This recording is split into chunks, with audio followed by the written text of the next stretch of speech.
ಓಹ್ ಬಂದ್ರಾ? ಬನ್ನಿ ಬನ್ನಿ. ಕನ್ನಡ ಇಂಡಸ್ಟ್ರಿಯಲ್ಲಿ ಸಾಕಷ್ಟು ಜನ ಸ್ಟಾರ್ ಡೈರೆಕ್ಟರ್ಸ್ ಇದ್ದಾರೆ. ಬಟ್ ಅವರಲ್ಲಿ ಕೆಲವರ ಸಿನಿಮಾಗಳು ಬರ್ತವೆ ಅಂದರೆ ಆಬ್ವಿಯಸ್ಲಿ ಆಡಿಯನ್ಸ್ಗಳು ತುದಿಗಾಲಲ್ಲಿ ಕಾಯ್ತಿರ್ತಾರೆ. ಆದರೆ ಆ ಥರ ಕಾಯ್ತಾ ಇದ್ದ ಸಿನಿಮಾ ಒಂದು ಫ್ಲಾಪ್ ಆಗಿ ಫುಲ್ ಡಿಸಪಾಯಿಂಟ್ ಮಾಡಿದಂತಹ ನಿರ್ದೇಶಕರು ಯಾರು ಅನ್ನೋದನ್ನು ಈ ವಿಡಿಯೋದಲ್ಲಿ ನೋಡೋಣ. ಅದಕ್ಕೂ ಮುಂಚೆ ಚಾನಲ್ಗೆ ಹೊಸಬರಾಗಿದ್ದರೆ ಚಾನಲನ್ನು ಸಬ್ಸ್ಕ್ರೈಬ್ ಮಾಡಿಕೊಂಡು ಪಕ್ಕದಲ್ಲಿರೋ ಗಂಟೆಯನ್ನು ಕೂಡ ಬಾರಿಸ್ಬಿಡಿ. ಏಕೆಂದರೆ ಇದೇ ತರಹದ ಮತ್ತಷ್ಟು ಡಿಸ್ಕಷನ್ ಜೊತೆಗೆ ಭೇಟಿಯಾಗ್ತಿರೋಣ. ಆ್ಯಂಡ್ ಈ ವಿಡಿಯೋ ನಿಮಗೆ ಇಷ್ಟ ಆದರೆ ನಾನು ನಿಮ್ಮ ಕಡೆಯಿಂದ ಬಯಸೋದು ಒಂದು ಲೈಕ್ ಮಾತ್ರ. ಅದನ್ನು ಕೂಡ ಕೊಟ್ಟು ವಿಡಿಯೋನ ಕಂಪ್ಲೀಟಾಗಿ ನೋಡಿ. ಗುರುಪ್ರಸಾದ್ ಬಾಯ್ ರಂಗನಾಯಕ ಇದು ಕಾಮಿಡಿ ಡ್ರಾಮಾ ಜಾನರ್ನ ಸಿನಿಮಾ ಆಗಿತ್ತು. ಸಿನಿಮಾದಲ್ಲಿ ಜಗ್ಗೇಶ್, ರಚಿತಾ ಮಹಾಲಕ್ಷ್ಮಿ ಮತ್ತು ಗುರುಪ್ರಸಾದ್ ಅವರು ಮುಖ್ಯ ಪಾತ್ರದಲ್ಲಿ ಕಾಣಿಸಿಕೊಂಡಿದ್ದರು. ಮುಂಚೆಯಿಂದನೂ ಗುರುಪ್ರಸಾದ್ ಅವರ ಸಿನಿಮಾ ಅಂದರೆ ಒಂದು ರೀತಿಯ ಎಕ್ಸ್ಪೆಕ್ಟೇಷನ್ಸ್ ಇರ್ತಾನೆ ಇತ್ತು.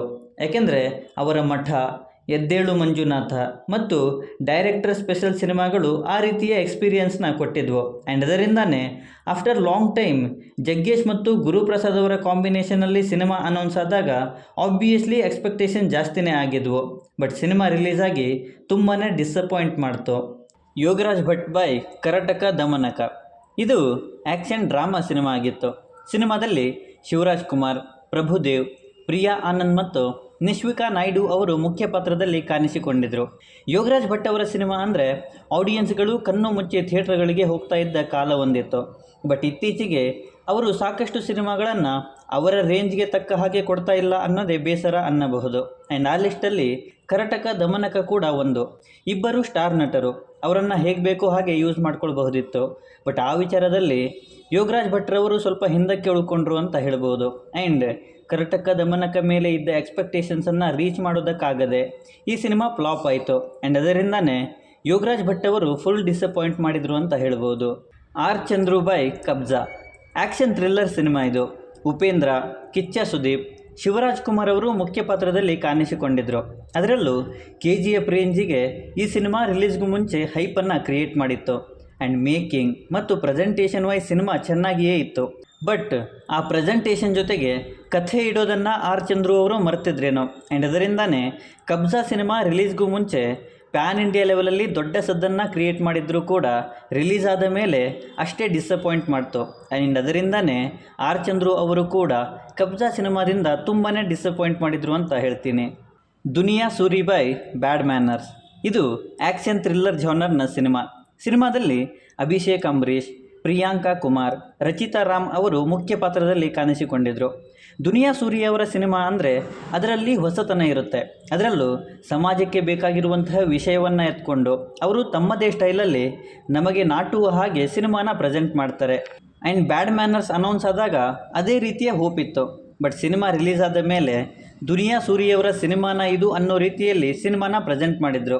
ಸಾಕಷ್ಟು ಎಳೆಗಳನ್ನು ಇಟ್ಕೊಂಡು ಅದು ನಮಗೆ ಅರ್ಥ ಆಗದೇ ಇರುವ ರೀತಿಯಲ್ಲಿ ಸಿನಿಮಾ ಪ್ರೆಸೆಂಟ್ ಮಾಡಿದರು. ಆ್ಯಂಡ್ ಅದರಿಂದನೇ ಇವರು ಕೂಡ ತುಂಬಾ ಡಿಸಪಾಯಿಂಟ್ ಮಾಡಿದರು ಅಂತ ಹೇಳ್ಬೋದು.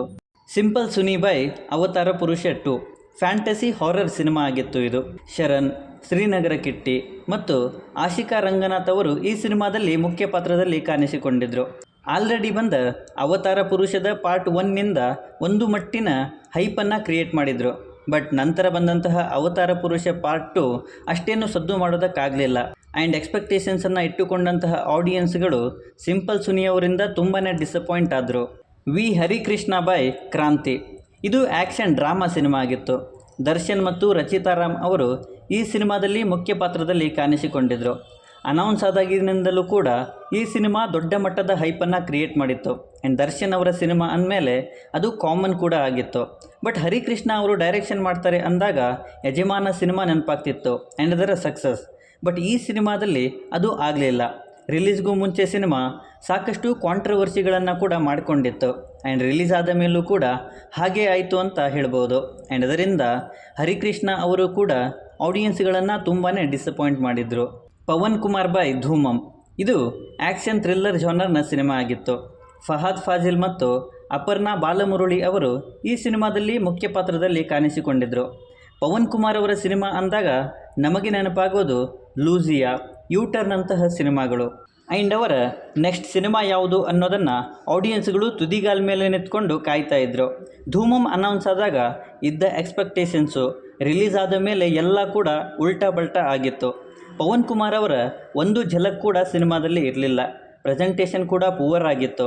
ಆ್ಯಂಡ್ ಅದರಿಂದನೇ ಪವನ್ ಕುಮಾರ್ ಅವರು ಧೂಮಂ ಸಿನಿಮಾದಿಂದ ತುಂಬಾ ಡಿಸಪಾಯಿಂಟ್ ಮಾಡಿದರು.